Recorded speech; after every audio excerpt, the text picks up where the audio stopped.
Hello and welcome to another video. Hope you're doing absolutely great. Today we're going to make food from the south of Germany. Germany, like many European countries, has a wide variety of local cuisines. And Americans, when they go to Germany, very oftentimes don't know this. And so the foods that they ask for very typically tend to be southern German foods. While the food in Berlin may be very different, the food in Dresden may be very different, the food in Frankfurt may be very different, and if you go all the way to Aachen, the food will be different still. The thing you have to remember about Germany is that following the wars of unification in the early 19th century, we basically saw the development of a country that was stitched together of what were previously a number of local kingdoms. Those local kingdoms had cultural and culinary ties with their neighbors. So if you go to Dresden, for example, the food has an influence from the Czech Republic, or would have been Bohemia in those days, while here in Berlin we have some Polish influence, and if you go into the south, you'll see like Austrian influence. Even the words for food are somewhat different. So here in Berlin, we would talk about a small bread roll as being ein Schrippe. While outside of Berlin, you probably wouldn't understand that term. You'd call it Brötchen or Semmel in, for example, Austria. And so, you know, Germany has this amazing culinary and cultural diversity. And so this is kind of what this is about today. What I'm going to make today is called Käsespätzle. And Käsespätzle basically means these sort of Spätzle noodles with cheese. This is sort of the ideal Bavarian comfort food. It's also eaten very heavily in Swabia.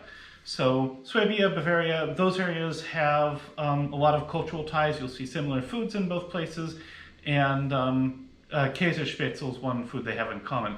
You can think of it as being kind of parallel to the American food macaroni and cheese, although the noodles are different, the cheese is different, and the process is also a little different. But it fills a similar need for simple, delicious comfort food. Now, the way to think about this is we're going to make the noodles, we're going to mix it with the cheese, and we're going to go ahead and then serve it.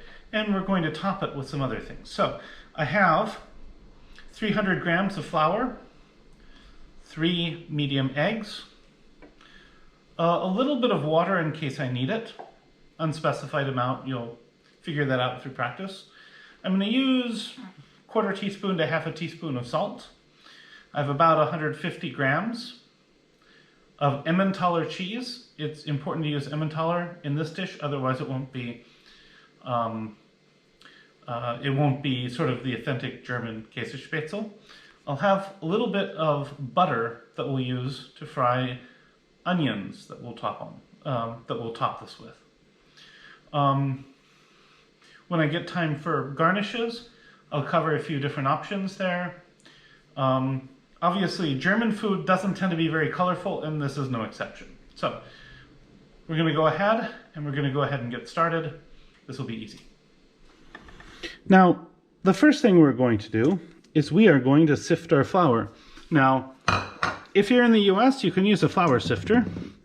If you're just about anywhere else, we're going to basically just put it in a sieve and run it through the sieve.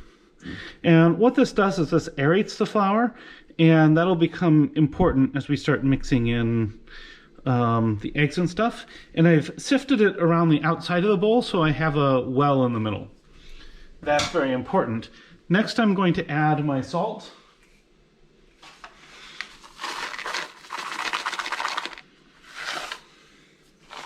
And I'm going to crack my eggs into the middle.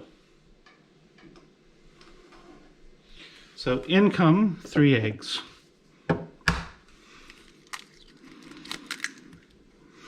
And you're going to see how powdery that flour actually is once I've sifted it.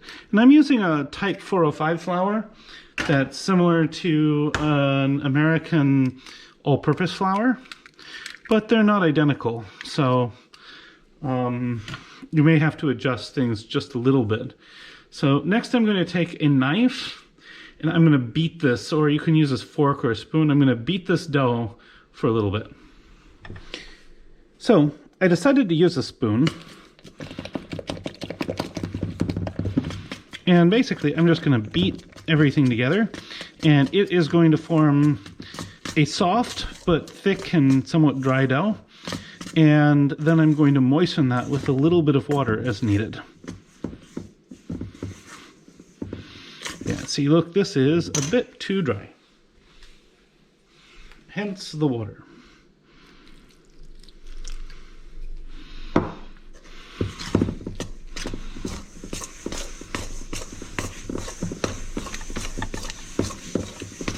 Now, unlike pasta dough, for example, I'm not going to knead this per se. What I'm really interested in doing is basically beating it until the gluten forms just enough that it starts to bubble. And I'll show you what I mean by that. This shouldn't take too long.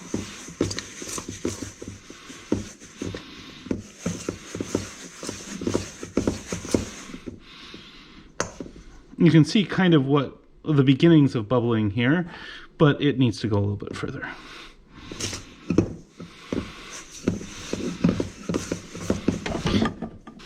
Now at this point, it's actually kind of difficult to use the spoon.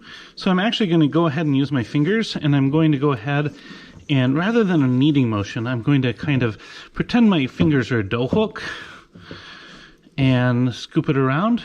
What you'll see is that the dough is still very sticky, but it's starting to get a little bit more rubbery. So if I do this, it will get just a little more rubbery. We don't need it too rubbery, but you can see here now that cavities form when so you can see those bubbles that have popped there. Normally and so this is now ready to work with.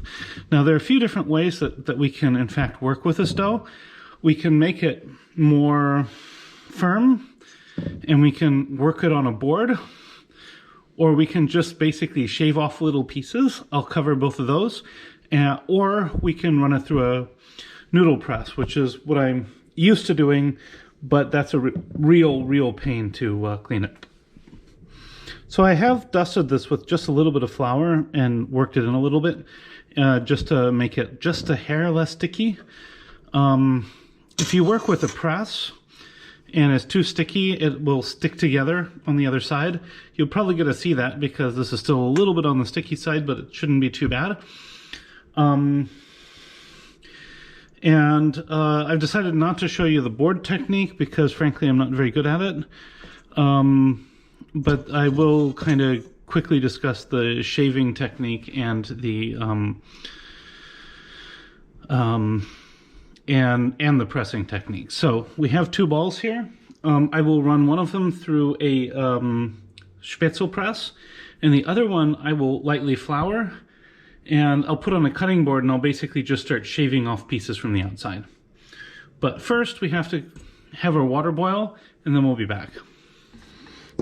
While we're waiting for the water to boil, I'm going to melt about 50 grams, that's like 3.5-4 tablespoons of butter, that's like half a stick, in a nice cast iron skillet, or some other nice heavy piece of cookware. And I'm going to clarify this butter. So once it starts to bubble, I'm going to scoop off the solids and try to come up with something that's fairly clear. This will make it much more heat stable as we fry the onions.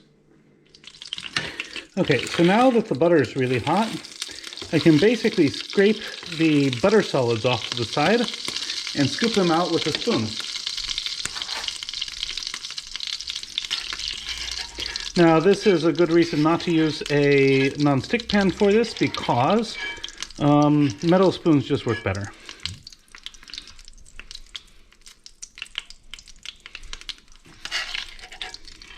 And basically I scoop off the foam.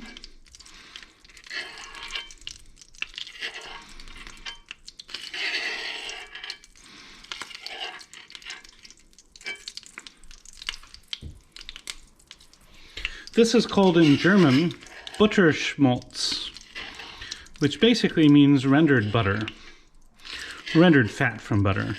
So like lard is Schweinsschmalz.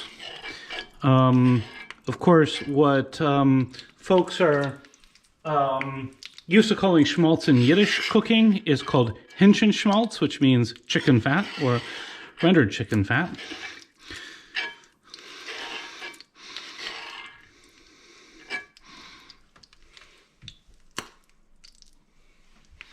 And here you can see we now have a much clearer butter.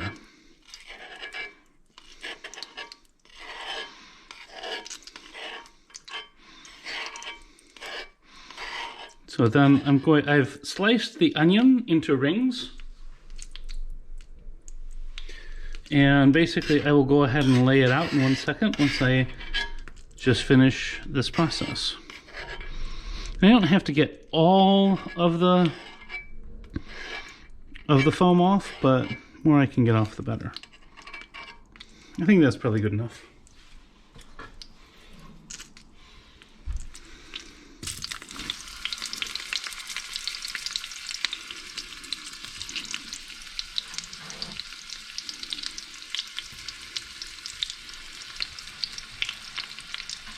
And I'm going to fry these onions until they are pretty nicely golden brown, and then they'll be used to top the Spätzle.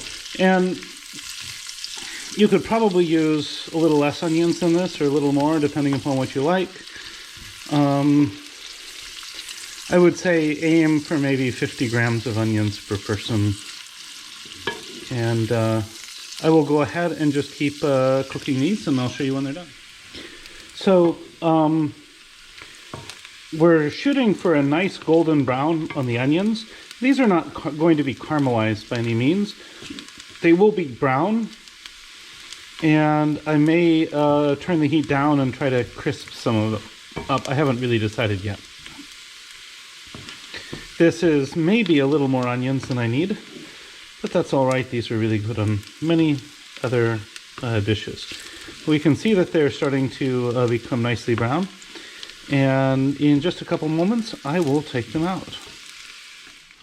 So I decided to let these go towards more of a chocolate or tobacco brown, mostly for contrast. You'll see why later. These are still nicely tasty, but you don't want them to go black by any means. So maybe if you're just starting with this dish, shoot for a color closer to this, and then if you have a few darker pieces, put them on top at the end. The water is almost boiling, so we'll be shifting our attention to the Spätzle itself in a moment. So for the shaving method, I'm just going to take a little bowl of dough, and you can see I can just pull pieces off, cut them off, and this is just a little bit on the sticky side still, but we'll make it work. And then I can just take all of these and drop them in. Spätzle is ready when it floats.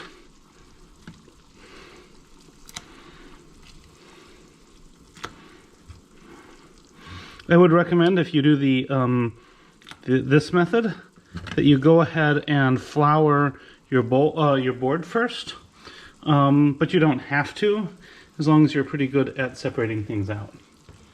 Next, I'll show you, once these pieces are done and I've scooped them out, I'll show you the press method. So you can see now that these are floating. So I'm just going to scoop them out. You could use a slotted spoon or something like I have here. And we're just going to scoop them out, put them in the bowl. Then we'll put the next segment in, and I'm going to press those. So you can see here, they are floating, so they are done. I'm going to scoop them out.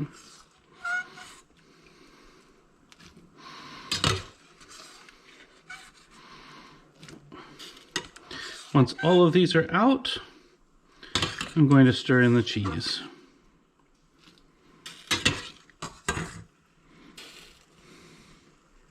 And these are fairly chewy noodles, believe it or not.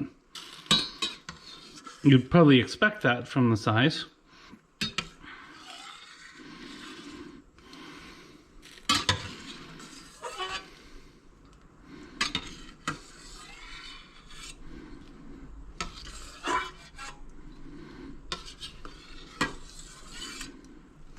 Okay, so now that this is hot,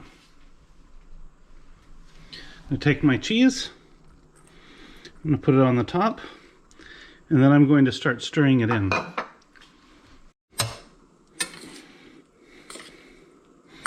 So it's just a matter of stirring this, and the heat will melt the cheese. Emmentaller is a relatively mild, relatively rich, relatively easy melting cheese. Here in Germany, it's often put on pizzas, as well as something like Käsespätzle. And I would generally definitely recommend using that cheese on here. That's basically the authentic German cheese for this. And we're going to let this stir. We're going to stir this for a bit, and the Emmentaller will melt. And now for presentation.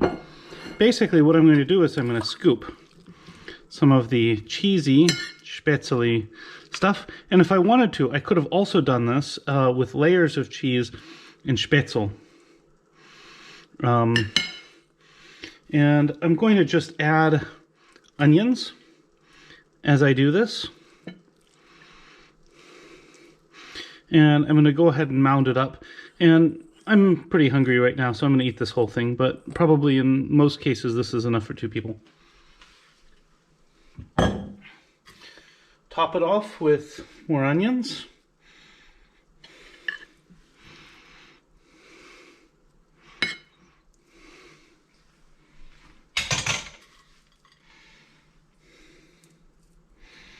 And now that's looking like a nice, authentic Käsespätzle. And from here on out, I'm going to garnish it. I'll be back with some garnishes.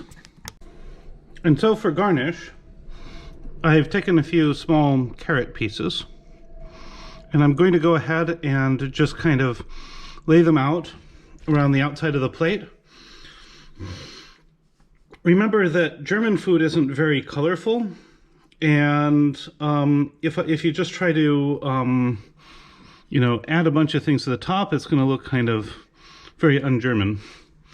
So I'm going to go ahead then and sprinkle some green things. In this case, I'm using lovage because I have it, but parsley would also work.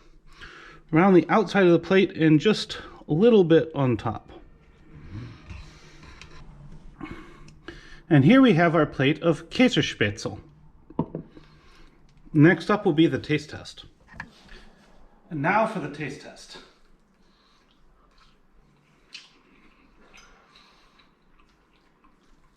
Got to get some of the onions too.